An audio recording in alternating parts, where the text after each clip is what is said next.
The greatest love that anyone could ever know. It overcame the cross and grave to find my soul. Until I see you face to face, and grace amazing takes me home. I'll trust in you. Queridos, dentro desta proposta de oração, de clamor, de desejo pela presença do Senhor, o Senhor então, à medida que nós vamos lendo a palavra, que nós vamos buscando o Senhor, então vamos nos familiarizando com histórias diferentes, situações e contextos que sempre vai nos levar para mais próximo do Senhor. Quanto mais nós lemos a palavra, quanto mais nós buscamos o Senhor, mais nós só temos que crescer diante do Senhor, mais o nosso coração se enche de temor pela palavra do Senhor, pela presença do Senhor, pela graça do Senhor. Eu tenho no coração essa mensagem. Talvez seja uma mensagem muito comentada, uma mensagem já conhecida por todos nós, mas todavia eu não quero falar tão somente do ato de pecado que Davi teve.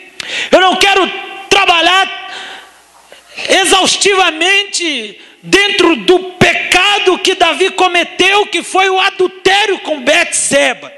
Mas eu quero dizer a respeito do clamor que Davi fez e que não foi respondido pelo Senhor da forma como ele esperava.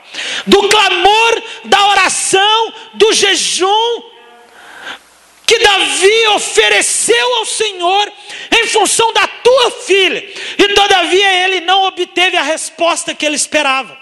E todavia ele não foi agraciado por Deus. Davi era um homem conhecido como homem segundo o coração de Deus. Por quê? Por causa desse coração temente ao Senhor que ele tinha. Por causa desse coração sensível à voz de Deus que Davi tinha. Vamos tentar entender o que realmente o texto quer nos ensinar. Volta comigo no versículo 15. Então Natã foi para a sua casa, e o Senhor feriu a criança que a mulher de Urias dera a Davi, e ela adoeceu gravemente. Nós temos aqui uma situação. Deus fere a filha de Davi com uma doença grave. Não foi o diabo, não foi o inimigo, não foi o devorador. A gente tem muito a ideia de pensar que uma desgraça que aconteça, que uma coisa errada que nos venha, seja o diabo, seja um inferno que esteja se levantando contra nós. Todavia, o que nós estamos nos deparando, a realidade que está sendo revelada, é que Deus feriu a filha de Davi com uma doença grave. Uma doença muito grave. Olha só, versículo 16. Davi buscou a Deus em favor da criança. Ele jejuou, entrou e passou a noite prostrado em terra. Talvez não seja diferente da realidade nossa da igreja, da realidade da igreja. Talvez não seja diferente da sua realidade, da minha realidade, quando nos acontece um problema, uma situação difícil, uma luta, quando uma tempestade se levanta contra nós, quando um deserto nos advém, quando somos assolados por uma grande turbulência, não há outra convicção que nós temos se não nos render ao Senhor. Talvez o crente mais frio e apático que possa ter dentro de uma igreja, talvez o mais mais incrédulo possível que haja no nosso meio, no momento de uma grande tempestade, de uma grande avalanche contra a vida dele, contra a sua casa, a sua família, ele sabe aonde recorrer, ele sabe em quem buscar ajuda. Esse talvez não é um discurso plausível, é triste, é agonizante entender que as pessoas buscam a Deus mediante as necessidades, e não por amor, e não por paixão, e não por adorar de fato o verdadeiro Deus. O relacionamento do homem com Deus está tão restrito, está tão distante, que o homem só busca Deus por uma necessidade. Mas Davi essa não era a realidade de Davi. Davi era um homem segundo o coração de Deus. O que eu quero mostrar para vocês, que até no pecado de Davi, até na falha de Davi, Davi ainda se nos ensina algo. Até diante de uma grave situação que Davi promoveu, ele está nos ensinando algo. Ele está nos ministrando. Porque de fato, para ser um verdadeiro adorador, não é ter um coração grato quando Deus está abençoando. Ser de fato um verdadeiro adorador é saber levantar as mãos diante do não de Deus. É saber erguer as mãos em louvor e não em murmúrio, e não em blasfêmia, e não em desesperança, descrença. Porque talvez seja esta a atitude de muitos cristãos, quando Deus não responde como esperávamos, levantar as mãos questionando: mas por que o Senhor permitiu? Por que foi assim? Por que o Senhor não ouviu as minhas orações? Por que o Senhor não fez diferente? Eu orei, eu busquei, eu tenho sido fiel com o Senhor, e todavia eu não obtive a resposta que eu queria. Ser um verdadeiro adorador é entender a soberania de Deus, é entender o governo de Deus, é entender que Deus não pode ser manipulado pelas nossas orações. Deus não se submete a nossos caprichos. Deus não quer atender simplesmente aquilo que eu quero que Ele faça. O que Deus tem para você é o melhor dessa terra. Deus sempre, a palavra diz: eu é que sei que pensamento tem a vosso respeito. Pensamento de paz e não de mal, para te dar o fim que você deseja, o fim que você precisa. O que eu quero dizer com isso? Quero dizer que minha intenção, meu desejo, nesses últimos cultos, é fazer você entender que você precisa buscar o Senhor. É o que tem ardido no meu coração, é o que tem queimado em minha vida, é o que está me provocando todas as manhãs.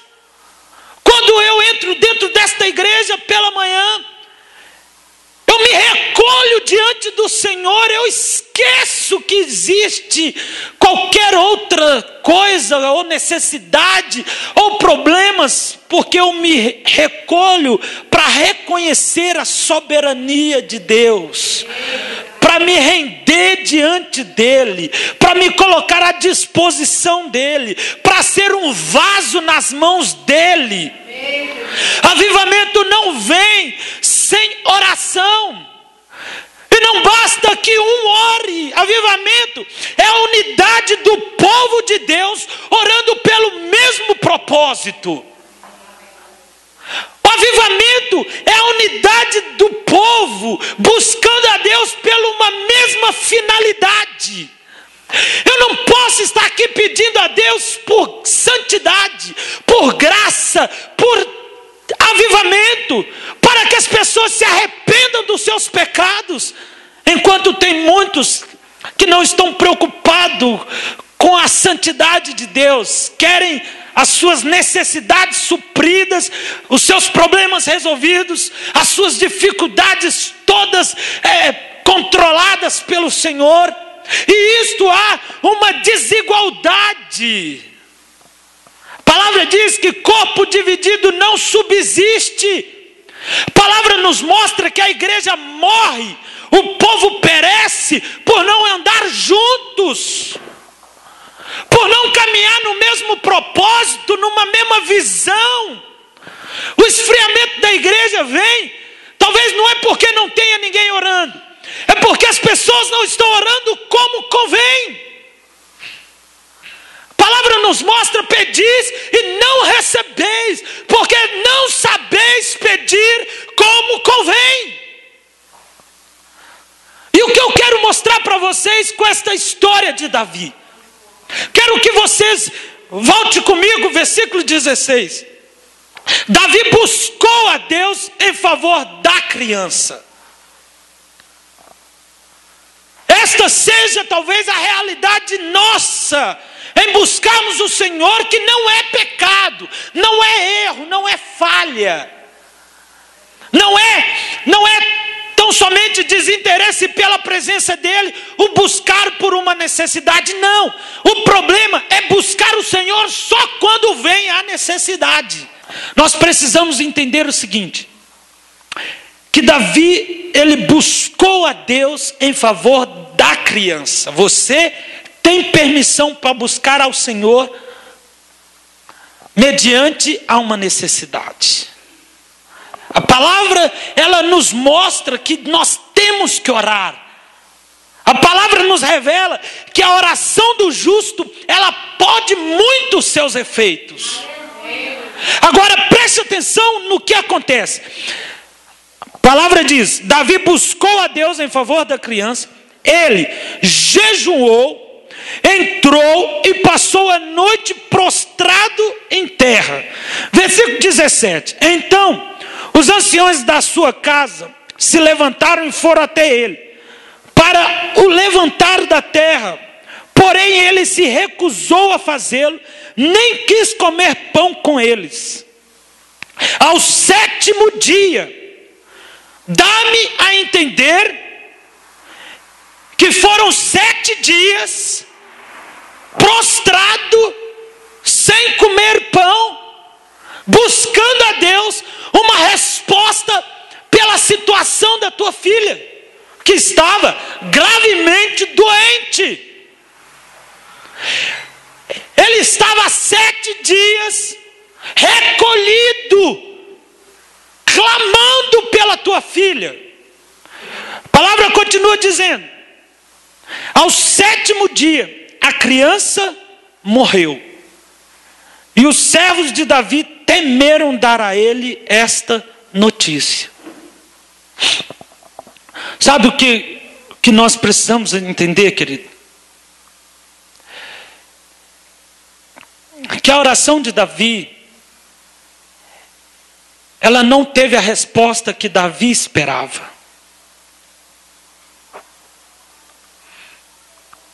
Eu não posso dizer que seja unânime os fatos em que Deus não ouviu porque era fruto de pecado, porque a criança veio como fruto de um pecado que Davi havia cometido. Eu não posso talvez ser unânime que todos os casos são ou serão da mesma forma com que Davi experimentou. Esta não é a realidade. Porque todavia, se você vier a me dar um testemunho agora, você vai poder dizer que a sua história talvez foi um pouco parecida com a de Davi, e no entanto Deus lhe respondeu uma resposta positiva. Deus lhe trouxe uma resposta favorável, como você buscou, como você esperava. O que nós temos para entender aqui é exatamente a condição que nós precisamos entender. É o seguinte: é que a filha de Davi, de fato, ela era fruto de um pecado, de um adultério com Betseba, de um homicídio com Urias. Essa criança vem a nascer e talvez, mesmo que Davi tivesse no seu corpo o sangue de Urias, Davi, ele sabia que aquela criança talvez era a alegria dele. Era a alegria dele. Quantos talvez não tiveram filhos fora do casamento, ou filhos por meio de um adultério, e que Deus não transformou toda a história, e mudou todo o contexto, e fez tudo ser diferente. Então por isso que eu não posso dizer que os fatos são todos dentro dessa mesma realidade de Davi. Mas o que Deus mostra é que ele queria tratar com Davi para servir de exemplo para a igreja. Que o fato é que ele buscou o Senhor em oração pela cura da tua filha. E Deus não lhe respondeu como ele buscara. Versículo 19. Viu, porém, Davi que seus servos falavam baixo e entendeu que a criança havia morrido. Pelo que disse Davi a seus servos: a criança morreu. Ele respondeu: sim, morreu.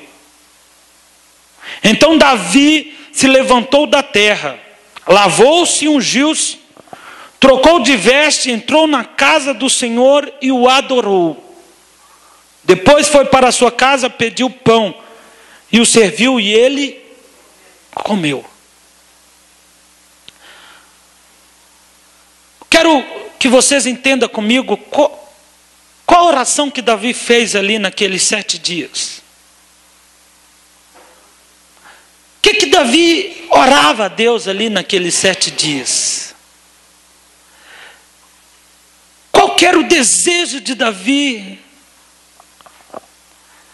Eu não posso imaginar outra coisa que o coração de Davi ardia pela vontade soberana de Deus. Eu não posso entender que Davi, ele só dizia uma coisa: seja feita a tua vontade, assim na terra como nos céus. Eu não posso entender outra coisa, que Davi dizia: Senhor, olha, o Senhor pode curá-la, o Senhor tem poder para curá-la, como também o Senhor tem poder para levá-la. Faça-se a tua vontade. Cumpra-se, Senhor, o teu propósito na vida desta criança, da minha filha. Eu imagino o coração de Davi, não aquele coração em que pensava só em si, na sua dor, no seu sofrimento, na sua angústia, mas ele entendia que Deus estava no controle de todas as coisas. Eu entendo que Davi, ele não batia o pé e dizia que ele só cria na cura, mas ele dizia: eu creio na soberania de Deus. Eu creio no senhorio de Cristo, que pode tanto curá-la como também matá-la, levá-la. Este talvez era o clamor de Davi, era o que era revelado pela alma de Davi. Porque talvez eu possa estar enganado, mas eu acredito que quando Davi chega nesse ponto, talvez ele já tivesse escrito que ainda que eu ande pelo vale da sombra da morte, eu não temerei mal algum, porque tu, Senhor, estás comigo. Eu imagino que Davi, nesse momento de oração, nesses 7 dias de jejum, ele talvez dizia salmos a Deus. Talvez ele orava em salmos ao Senhor, o adorando, o cultuando pela sua santidade. É bom nós entendermos que antes que a filha de Davi viesse a estar enferma gravemente, com a intenção de Deus a levá-la, Deus leva Natã até Davi para confrontá-lo. O que eu quero dizer isso? Quero dizer que Deus já preparara Davi. A palavra diz que Deus não fará coisa alguma sem antes revelar aos seus profetas. Olha comigo, capítulo 12, versículo 1. O Senhor enviou Natã a Davi. Chegando ele a Davi, disse-lhe: havia numa cidade 2 homens, um rico e outro pobre. O rico tinha muitíssimas ovelhas e vacas, mas o pobre não tinha coisa nenhuma senão uma pequena cordeira que comprara e criara. Ele havia crescido com ele e seus filhos. Do seu bocado comia, do seu pão, do seu copo bebia. Dormia em seu regaço e ele a tinha como filha. Vindo um viajante ao homem rico, deixou este de tomar suas ovelhas e das suas vacas para guisar para o viajante que viera a ele. Tomou assim a cordeira do homem pobre e a preparou para o homem que chegara. Então o furor de Davi se acendeu grandemente contra aquele homem.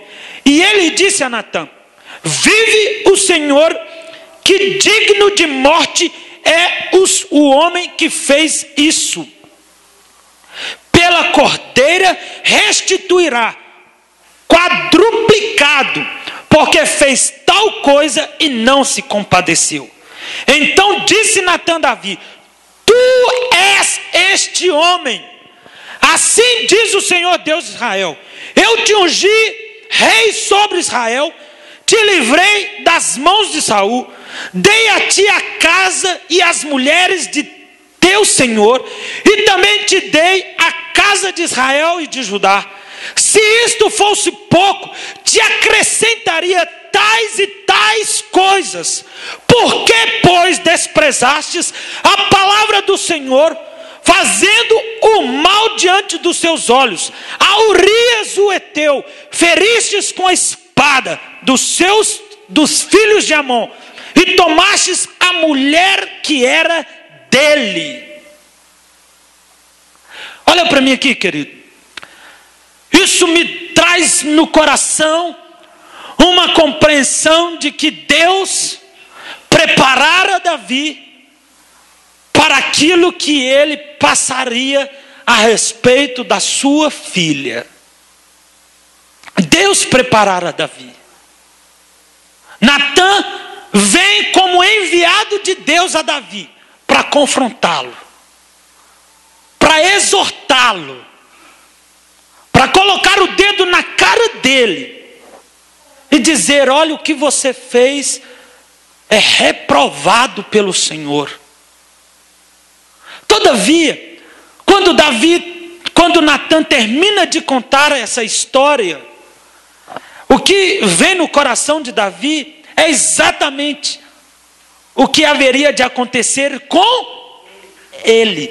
O que veio no versículo 5? Então o furor de Davi se acendeu grandemente contra aquele homem. E ele disse a Natã: vive o Senhor, que digno de morte é o homem que fez isso. Ou seja, Davi assinou a própria sentença nesse momento. O que Davi fez foi assumir a si mesmo a própria responsabilidade do pecado que ele havia cometido. Digno de morte é esse homem. E é exatamente o que Deus faz com ele há 7 dias depois, tirando dele um pedaço dele, que era a tua própria filha.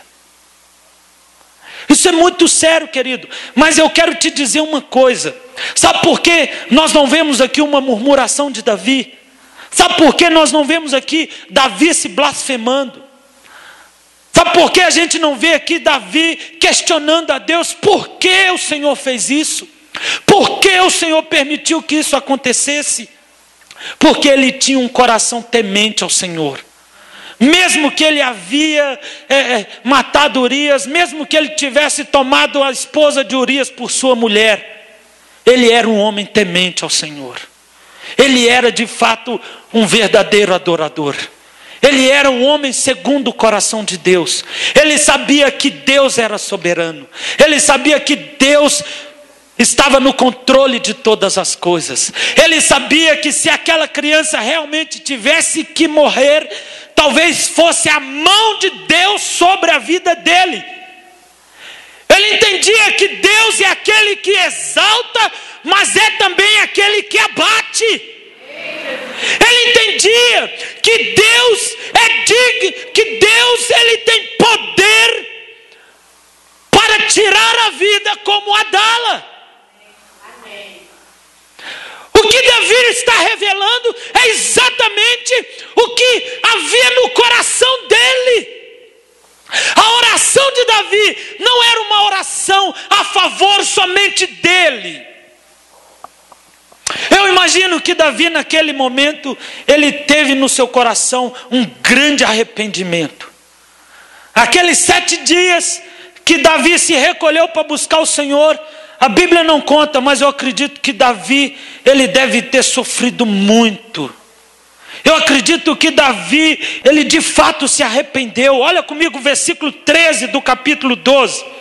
Então disse Davi a Natã: pequei contra o Senhor. Respondeu Natã a Davi: também o Senhor perdoou o teu pecado, não morrerás. Pequei contra o Senhor. Eu imagino que quando Davi então descobre que a tua filha estava gravemente doente, ele se recolhe para orar. Talvez tenham sido 7 dias muito intensos na vida de Davi. 7 dias de muito choro, de muito clamor, mas não somente pela sua filha que estava à beira da morte, mas eu entendo que ele também orava pelo perdão de Deus, pela graça do Senhor. Eu imagino que ali ele pedia: Senhor, eu sou mau. Senhor, eu desejei a morte a um homem e este homem sou eu. Senhor, quando Natã me contou aquela história, o meu desejo é que aquele homem fosse morto, mas aquele homem sou eu. Eu imagino Davi dizia: eu mereço a morte. Eu mereço a morte, eu mereço ser excluído, extinto dessa terra, por causa do meu pecado. Perdoa-me. O clamor de Davi fez com que Deus o respondesse, não aquilo que ele buscava. Para quê? Para que Davi soubesse que existe um Deus de Israel, um Deus em Israel todo-poderoso. Que mesmo que Davi fosse rei, que o Senhor dos exércitos está acima dele. Olha o que eu quero que você entenda, para nós finalizarmos. A oração de Davi foi respondida para que o rei de Israel soubesse que existe um rei soberano, Rei dos reis e Senhor dos senhores. Não existe ninguém igual ao Senhor. Não existe ninguém que seja como o nosso Deus. Não existe ninguém que possa dizer a seu respeito como o nosso próprio Deus. Entenda, querido, uma coisa: nós estamos vivendo dias em que Deus está nos chamando para orar.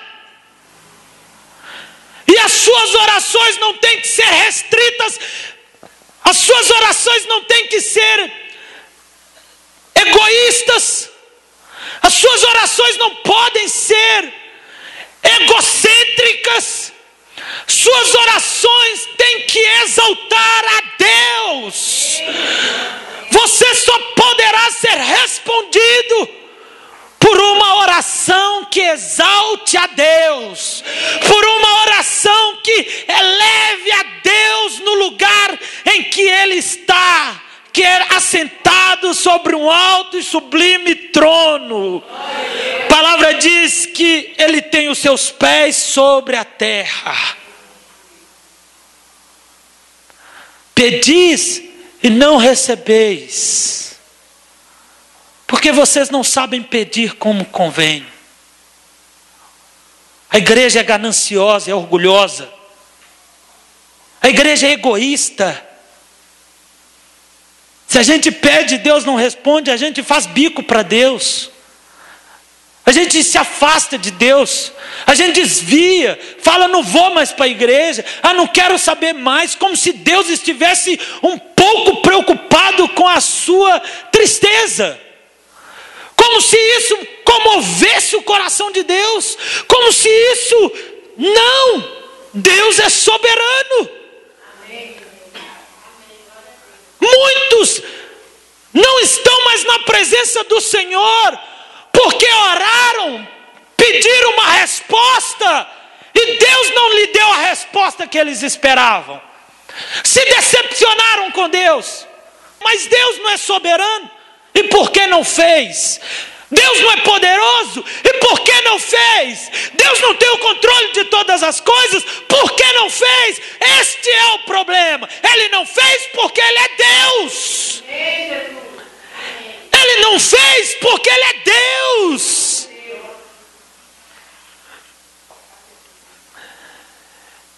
A única resposta que eu posso dar porque Deus não fez, ou porque Deus não faz, ou porque o milagre não acontece, é porque Deus continua sendo Deus. Ele não cede aos caprichos dos homens. Ele não se submete à vaidade humana. Ele é Deus. Olha comigo o versículo 20. Então Davi se levantou da terra, lavou-se, ungiu-se, trocou de vestes, entrou na casa do Senhor e o adorou. A resposta de Davi veio para fazer dele um pouco mais, fazer de Davi mais e mais e mais um homem adorador ao Senhor. A resposta de Deus só veio para fazer de Davi mais e mais um homem segundo o coração de Deus. Talvez, se fosse comigo ou com você, a realidade seria outra. Se fosse comigo, ou se fosse com você, porque Deus não respondeu, talvez a tristeza, a decepção que poderíamos ter seria muito grande. Abra comigo a tua Bíblia. 1 João capítulo 2, versículo 19. Saíram de nós, porém não eram de nós. Porque se fossem de nós, ficariam conosco. Mas isto é para que se manifeste que não são todos de nós. Olha para mim aqui, querido. Esse versículo talvez é um versículo que nos deixa com uma angústia talvez muito grande. Porque o que Deus está nos mostrando, preste atenção, é algo muito importante. Não perca esse momento.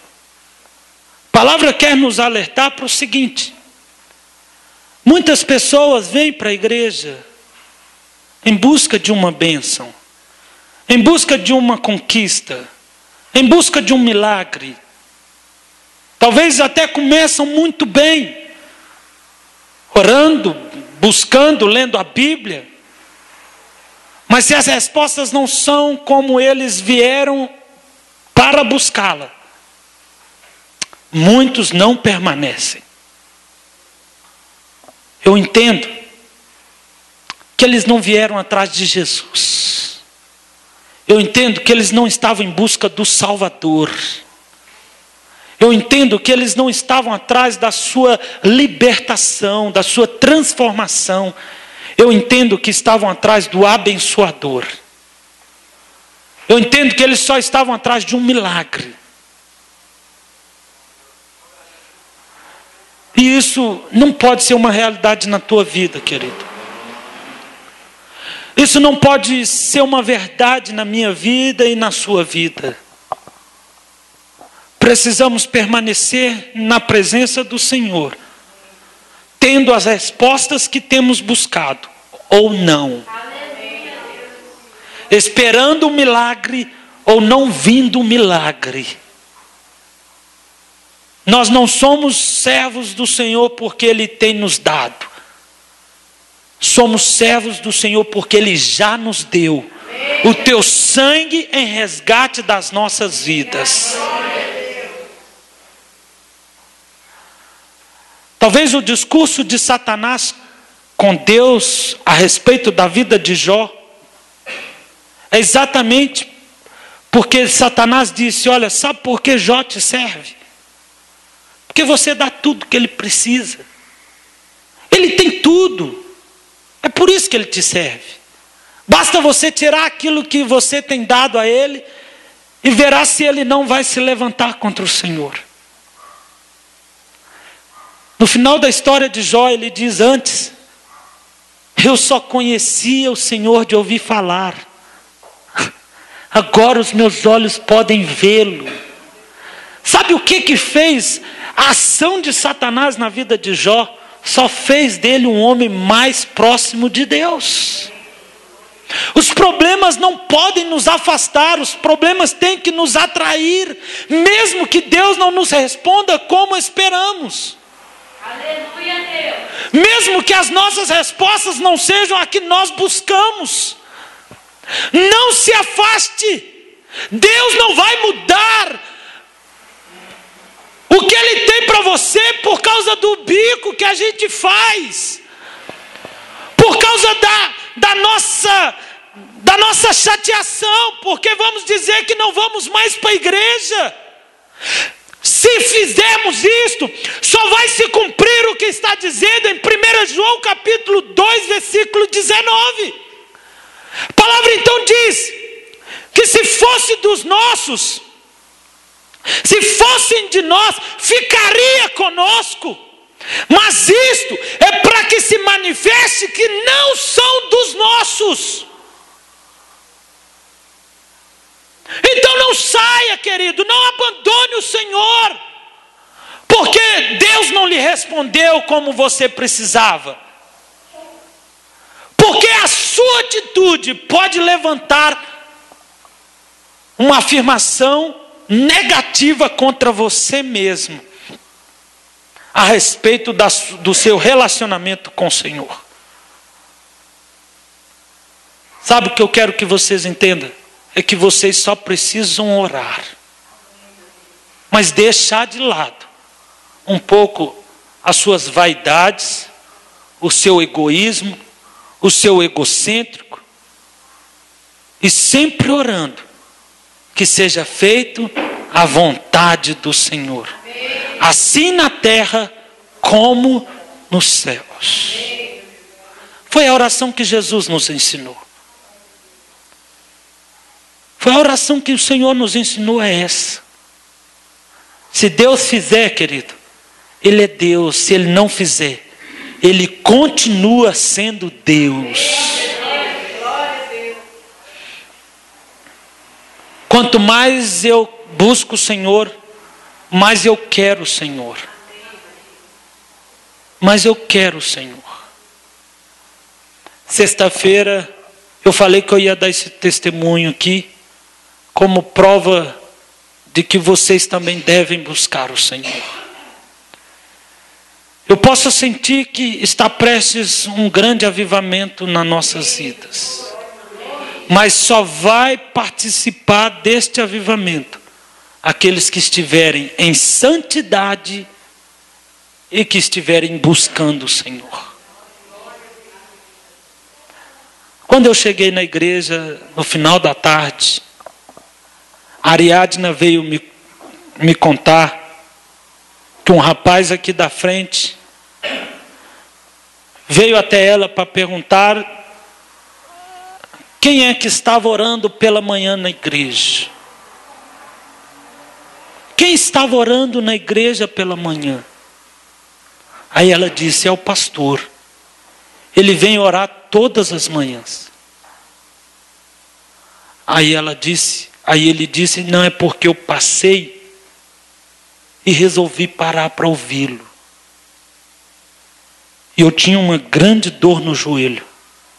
E só o simples fato de eu parar para ouvir a oração, eu não senti mais nada no meu joelho. Eu estou aqui para te dizer isso. Que eu fui curado porque eu parei para ouvir a oração dele. Só porque eu parei para escutar ele orando. Eu não estava orando por ele, eu não sabia que ele estava ali fora, mas o poder e a graça de Deus talvez tenha sido tão grande aqui dentro da igreja que alcançou ele do lado de fora. Vai vir, querido, uma grande tempestade de graça, de unção, de poder sobre esse lugar. Almas virão, querido, e a gente não vai ter onde colocá-las, de tantas pessoas que virão, porque Deus está fazendo. A sua casa será um pedaço do céu. Não haverá mais bebida, não haverá mais prostituição. Seu esposo, a sua esposa virá com você para a igreja buscar o Senhor.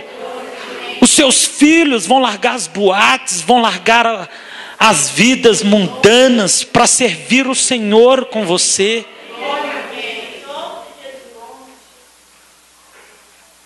E então nós iremos ver que o Senhor nos visitou em graça. Coloque-se de pé no seu lugar, querido.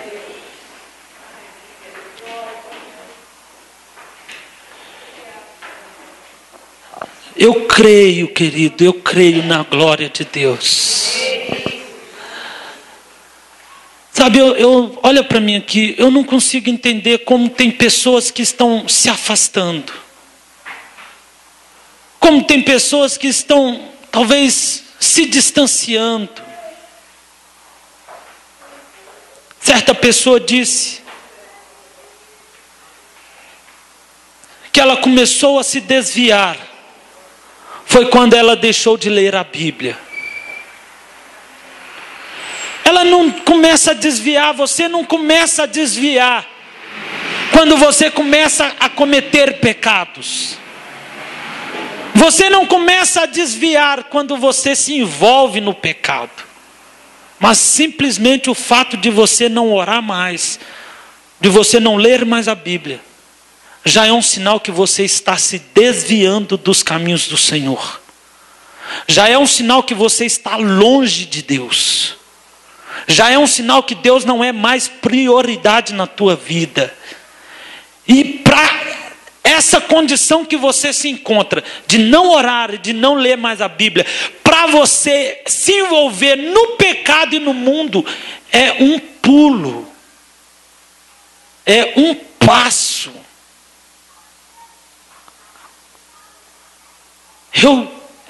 Eu entendo que eu preciso de Deus mais do que nunca.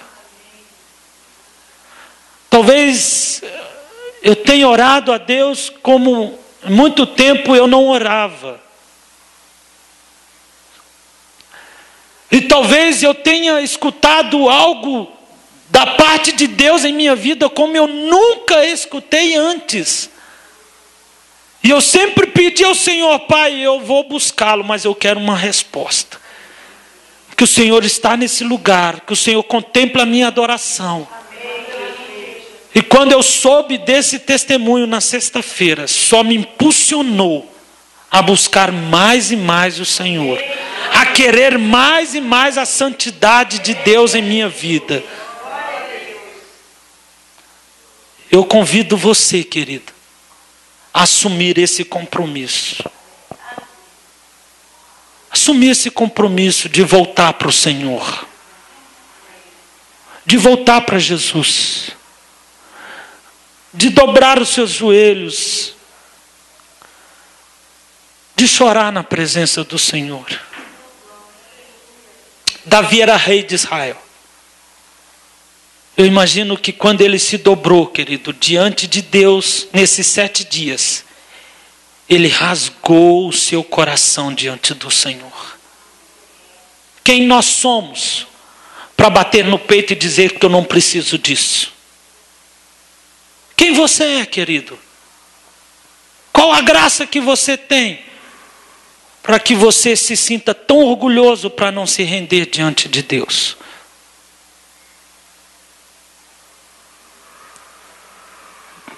Se Davi se rendeu e Deus lhe respondeu, o Senhor também nos responderá. Em nome de Jesus. Em nome de Jesus. Eu quero chamar a Analine aqui. Ela vai ministrar mais uma música. E eu gostaria que vocês fechassem os seus olhos.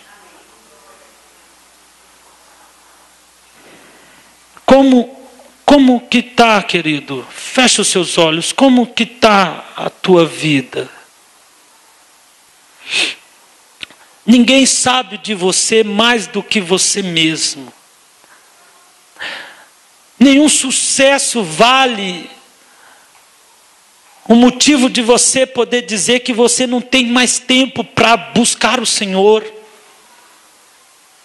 Nenhum sucesso vale, nenhuma riqueza, nenhuma prosperidade, nada que você possa alcançar é motivo de você dizer: eu não estou fazendo, eu não estou orando, eu não estou indo mais à igreja, nada é motivo para você dizer que você se afastou do Senhor.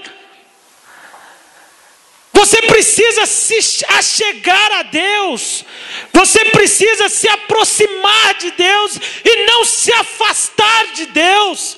Você precisa querer o Senhor e não tirar o Senhor da tua vida, colocando outras prioridades, colocando outras necessidades. Você precisa amar mais o Senhor e não as coisas desse mundo e não este mundo. Você precisa desejar pela presença do Senhor mais do que qualquer outra necessidade que você possa ter. Senhor, nós oramos, Pai, por um avivamento nesse lugar. Senhor, nós te pedimos, Deus, pela tua visitação em nosso meio. Nós te pedimos, Deus, por um mover sobrenatural do Senhor.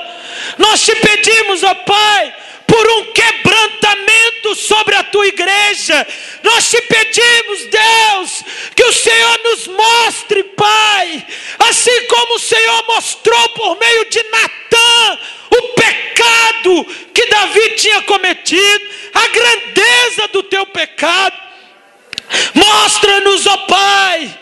Mostra, Senhor, como nós estamos tão longe do Senhor, ainda que talvez pensamos que estejamos perto, ainda que venhamos a pensar que temos buscado o Senhor, revela a nossa realidade, Pai, para que nós não permanecemos mais no engano, para que não permanecemos mais na mentira, mas que venhamos a viver uma vida, ó Deus, transparente, realidade, ó Deus, seja expressa nas nossas vidas. Perdoa-nos, ó Pai, por colocar outras prioridades em nossas vidas. Perdoa-nos, ó Deus, por dar lugar a outras necessidades, por abandonar o Senhor, por abandonar manancial de águas vivas e cavar cisternas rotas que não retêm águas. Perdoa-nos, Deus, por tirarmos os olhos do Senhor, por não amarmos mais o Senhor como amávamos. Perdoa-nos pelas nossas orações egoístas, pensando somente nas nossas necessidades. Perdoa, nossos pecados, Deus. Muda a história do teu povo, Deus. Muda, Senhor, a história da tua igreja, Senhor. Acorda o teu povo que está dormindo. Levanta, Senhor, uma geração profética nesse ministério. Uma geração de intercessores, de adoradores, de homens e mulheres apaixonados pelo Senhor, que estão dispostos, Senhor, tira do nosso meio esta religiosidade, estas orações, ó Pai, repetidas, sem qualquer intimidade com o Senhor. Deus, tem misericórdia, Pai, desta frieza que nós, igreja, temos experimentado. Acenda o fogo no meio da tua igreja, Pai. Acenda, Senhor, a tua graça. Acenda, Pai, sobre esse lugar, em o nome de Jesus, Pai. Em o nome de Jesus.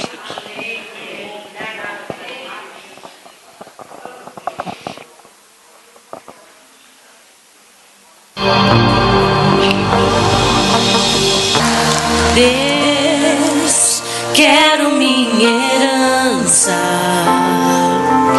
Não importa quanto tempo é preciso esperar. Quero fazer como fez Caleb. Por 45 anos não deixou seu coração envelhecer. E o tempo foi passando, os combates se findando. Chegou para Josué e assim falou: me dá o que é meu. Era terra de gigantes, mas tão forte como antes. Assumiu mais um combate e tomou posse do que era seu. Aquilo que é meu, ninguém irá roubar. Agindo meu Deus, quem impedirá? Se Ele começou a boa obra em mim, Ele é fiel e vai um dia terminar. Quantos confiam no Senhor e que vão tomar posse? Deus, quero minha herança. Não importa quanto tempo é preciso esperar. Quero fazer como fez Caleb. Por 45 anos não deixou seu coração envelhecer. E o tempo foi passando, os combates se findando. Chegou para Josué e assim falou: me dá o que é meu. Era terra de gigantes, mas tão forte como antes. Assumiu mais um combate e tomou posse do que era seu. Eu tomei posse, você canta. Aquilo que é meu, ninguém irá roubar. Agindo meu Deus, quem impedirá? Se Ele começou a boa obra em mim, Ele é fiel e vai um dia terminar. Então glorifica nessa noite, recebe de Deus. Quem começou em mim a boa obra é fiel para terminar. Eu sei quem começou em ti a boa obra é fiel para terminar lá. Aquilo que é meu, ninguém irá roubar. Agindo meu Deus, quem impedirá? Se Ele